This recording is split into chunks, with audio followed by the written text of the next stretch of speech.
ஒரு நிமிடம் ஒரு மருத்துவம். நீரிழிவு நோயாளிகள் நிறைய பேர் சொல்றது, டாக்டர் நான் என்னென்னவோ ட்ரை பண்ணிட்டேன், சுகர் லெவல் குறையிறதுக்கு நான் என்ன பண்ணலாம்? இதுதான் நிறைய பேரோட சந்தேகம். என்ன மூலிகை பயன்படுத்தலான்றதை இப்போ பார்க்கலாம். நான் உங்கள் டாக்டர் நித்யா, சித்த மருத்துவர். பொதுவாக சுகர் குறையிறதுக்கு HbA1c லெவல் 3 months ஒன்ஸ் நம்ம ஆவரேஜாக பார்க்கறது தான். இந்த லெவல் நமக்கு குறையலனா நல்ல கசப்பான ஒரு மூலிகை தான் சிறுகுறிஞ்சான்.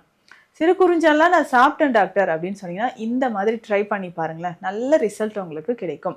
சிறுகுறிஞ்சான் பொடி ஒரு 100 grams எடுத்துக்கோங்க. இதனோட சீந்தில் பொடி 20 grams சேர்க்கணும். வெந்தய பொடி 20 gram. மூன்று மூலிகை தான்.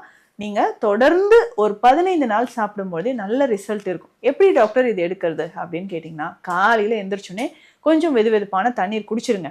அதுக்கப்புறம் டீ காஃபிலாம் எதுவுமே எடுக்க வேண்டாம்.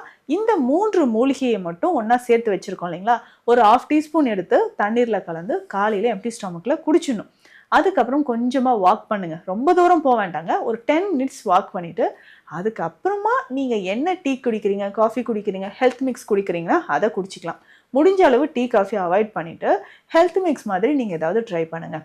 டெய்லி ரெகுலராக ஒரு வேளை இந்த 3 மூலிகையும் சேர்ந்த மருந்தை சாப்பிட்டுட்டு வாங்க.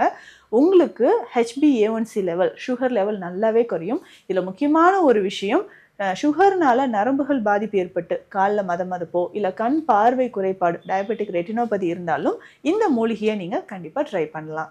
இந்த மாதிரி பயனுள்ள மருத்துவ தகவல்களுக்கு நம்ம பேஜை மறக்காமல் ஃபாலோ பண்ணுங்கள்.